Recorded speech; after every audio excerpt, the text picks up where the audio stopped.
Hari ini saya akan menunjukkan kepada anda sebuah drama, filem romantik, sci-fi dari 2020 bertajuk Little Fish. Emma duduk bersendirian di pantai, menangis. Seekor anjing menghampirinya dan dia tersenyum sambil membelainya.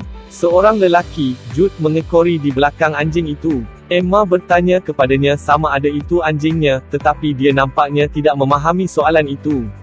Emma berbaring terjaga di atas katil bersama Jude. Anjing, Blue, terletak di atas lantai. Dia mengimbas kembali berpesta dengan kawan lama dan sedang bercinta dengan Jude. Dia masih ingat mereka bercium dan menari dan melepak dengan rakan-rakan mereka. Dia memutuskan bahawa dia tidak mampu untuk membiarkan kenangan ini hilang, jadi dia bangun dari katil, pergi ke mejanya dan cuba mula menulisnya. Dia ingat menjadi di pesta Halloween bertahun-tahun yang lalu, dengan lelaki yang dia bercakap pada masa itu, apabila dia mendapat panggilan daripada Jude. Dia pergi ke balkoni untuk mengambilnya, dan mereka berdua berbincang pesta Halloween yang mereka hadiri dan betapa membosankannya. Jude menjemputnya untuk datang partinya sebaliknya, dan dia bersetuju, memberitahu teman lelakinya berbohong supaya dia tidak curiga. Emma bertemu dengan Jude di apartmen rakannya dan masuk ke dalam untuk bertemu semua orang. Jude mempunyai tabiat daripada sentiasa mengambil gambar. Mereka semua memutuskan untuk pergi ke kelab dan selepas menari bersama untuk seketika, Emma dan Jude menunggu dalam barisan ke bilik mandi. Jude bertanya kepada Emma sama ada dia boleh menciumnya, dan dia berkata tidak kerana dia melihat seseorang. Dia bertanya sama ada dia mencintai lelaki yang bersamanya, dan dia menjawab tidak. Giliran Emma pergi ke bilik A, dia mencium bibir Jude dan masuk ke dalam.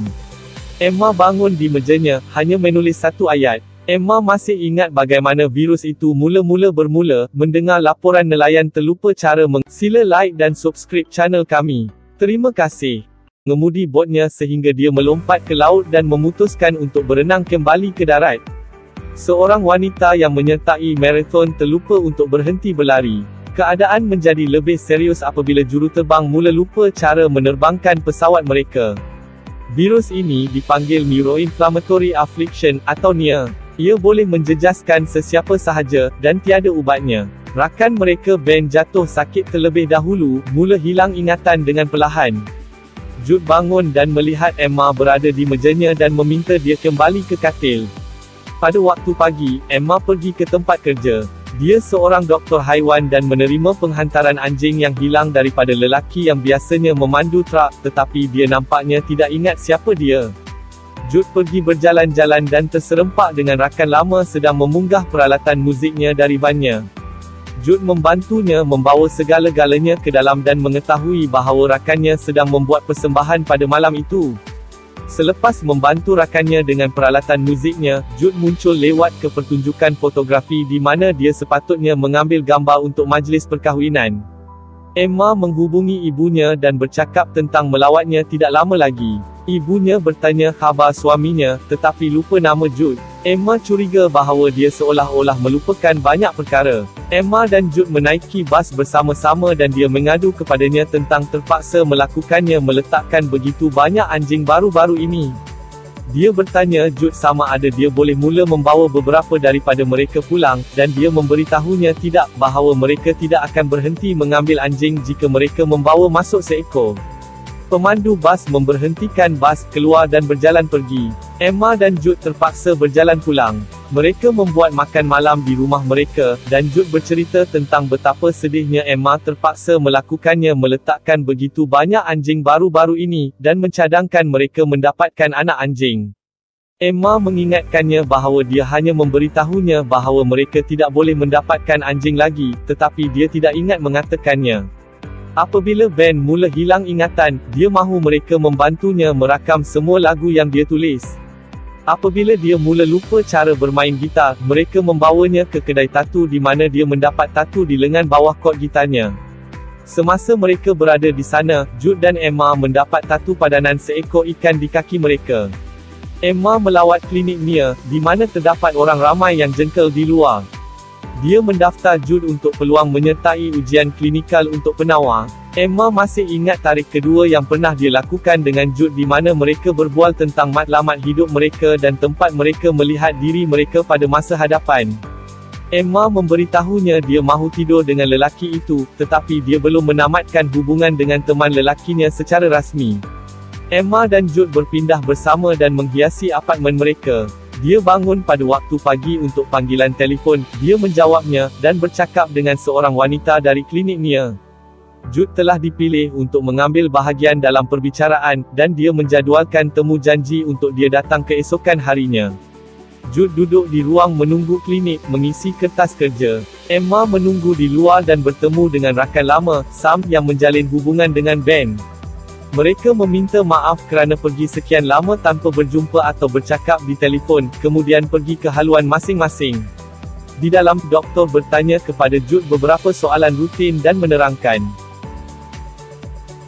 dia butiran prosedur kepadanya. Mereka akan mengambil jarum panjang dan melalui bumbung mulutnya dan menusuk otaknya. Jude tidak suka bunyinya ini.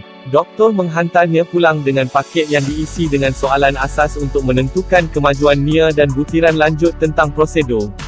Jude memberitahu Emma tentang pembedahan dan dia tidak mahu melakukannya. Ia tidak dijamin berkesan. Emma mahu dia melaluinya. Dia memberitahu Jude bahawa ibunya juga telah didiagnosis dengan Nia dan dia mahu pergi melawatnya tetapi dia tidak boleh kerana dia takut semasa dia tiada Jude mungkin lupa siapa dirinya.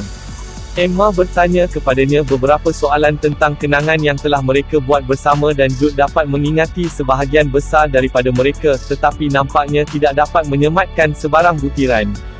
Dia tidak ingat perkahwinan mereka atau ciuman pertama mereka atau tarik pertama mereka. Emma mengingatkannya apabila mereka memutuskan untuk berkahwin. Mereka pergi ke kedai haiwan peliharaan dan Jude memberitahunya bahawa apabila dia bersamanya, dia berasa seperti ikan, kerana dia satu-satunya perkara yang ada baginya di dunia pada masa itu. Dia memintanya untuk mengahwininya, dan kerana dia tidak mempunyai cincin, mereka membeli ikan itu. Emma masih ingat malam mereka terpaksa pergi ke rumah Ben dan Sam kerana Ben benar-benar terlupa siapa Sam dan mengejarnya dengan pisau. Jude naik ke atas untuk menenangkan Ben dan Emma tinggal bersama Sam di dapur. Sam memberitahunya bahawa dia tidak tahu berapa lama lagi dia akan dapat membuat dirinya kekal bersama Ben kerana keadaan akan menjadi lebih buruk dari sini. Jude dan Emma melakukan perjalanan menaiki bot penumpang untuk menonton ikan paus. Semasa Jude masuk ke dalam untuk mendapatkan minuman Emma, dia mendengar laporan berita itu berkata percubaan-percubaan telah menghasilkan penawar untuk Nia dan kerana permintaan yang tinggi, mereka telah berhenti mengambil pesakit baru. Jude membawa semula minuman itu kepada Emma dan seorang wanita di atas kapal terlupa di mana dia berada dan dengan siapa dia dan melemparkan dirinya ke dalam air. Orang ramai mula menceroboh ke klinik Nia, terdesak untuk mendapatkan penawarnya. Sebuah video yang dibuat oleh seorang doktor menjadi viral tentang dia memberikan tutorial tentang cara melakukan prosedur di rumah. Beratus-ratus orang dimasukkan ke hospital dengan percubaan yang gagal. Emma bangun untuk panggilan telefon lain daripada doktor dan dia memberitahu Emma bahawa Jude tidak lagi layak untuk rawatan kerana mereka menemui ubat dalam sistemnya. Emma menyoal Jude dan dia memberi jaminan bahawa dia telah bersih selama bertahun-tahun. Dia mengakui bahawa dia terserempak dengan seorang tua rakannya suatu ketika dahulu dan bahawa mereka mungkin telah menggunakan beberapa ubat, tetapi dia benar-benar tidak ingat. Emma menjumpai foto dirinya yang dilabelkan oleh Jude mengingatkan dirinya bahawa foto itu memang betul gambar Emma. Jude menjelaskan bahawa dia tidak mahu melupakan siapa dia. Mereka pergi ke rumah dan melabel semua gambar rakan dan keluarga mereka. Mereka mandi bersama dan Jude meneliti tatu ikan di kaki Emma. Dia terkejut apabila mendapati dia mempunyai yang sepadan padanya. Emma membuat buku nota kecil untuk dibawa oleh Jude yang penuh dengan perkara penting dia perlu ingat seperti nombor telefon, alamatnya, beberapa maklumat peribadinya, tetapi ia tidak berfungsi dengan baik kerana dia sentiasa lupa bahawa dia memilikinya. Emma menghabiskan banyak masa lapangnya untuk membuat penyelidikan tentang otak, seolah-olah dia mungkin dapat memikirkan cara lain untuk menyembuhkan Nia. Dia mendapat panggilan daripada telefon bimbit ibunya, dan seseorang di hospital memberitahunya bahawa ibunya telah dimasukkan, bahawa dia telah hilang dan tidak ingat namanya, tetapi dia selamat sekarang. Jude bertanya kepada Emma sama ada dia akan menonton video tular tentang cara melakukan prosedur dan melaksanakannya ke atasnya. Dia teragak-agak tetapi akhirnya bersetuju kerana mereka tidak mempunyai peluang lain untuk menyembuhkannya. Mereka pergi ke pejabatnya dan bersiap sedia di bilik perubatan. Jude duduk di kerusi dan Emma meletakkan pengapit dalam mulutnya untuk menghalangnya daripada menutupnya. Dia menonton video dan memasukkan jarum ke dalamnya bahagian atas mulut Jude. Dia pengsan daripada kesakitan tetapi bangun beberapa minit kemudian, lantai dan memuntahkan darah. Dia baik-baik saja tetapi dia tidak dapat mengetahui sama ada prosedur itu berjaya atau tidak. Mereka melakukan perjalanan jalan raya ke kabin di luar dalam hutan. Sebaik sahaja mereka sampai di sana, Jude membaca nota yang telah dia sediakan, memberitahu Emma bahawa prosedur itu tidak berjaya dan bahawa dia mencintainya dan menghargainya tinggal bersamanya melalui semua ini. Dalam perjalanan pulang, mereka dihentikan di pusat pemeriksaan tempat pegawai mengimbas ID mereka. Pegawai memberitahu mereka bahawa sekiranya mereka tersesat, mereka akan mempunyai idea yang lebih baik tentang di mana mereka mungkin mengikut tempat terakhir mereka diimbas. Di tempat kerja, Emma bekerja dengan wanita penghantar baru dan memperkenalkan dirinya. Wanita itu berkata mereka sudah telah bekerja bersama selama berminggu-minggu dan apabila Emma masuk ke dalam dan melihat rekodnya, dia menemui bukti bahawa wanita itu telah menandatangani beberapa slip penghantaran terakhir. Emma pergi ke belakang, kenangan pentingnya dan mendapati bahawa dia salah mengingati butirannya. Jude bersiap dan Emma bertanya kepadanya ke mana dia pergi. Dia mengingatkannya bahawa malam sebelumnya mereka telah bersetuju untuk pergi mendaki pagi itu.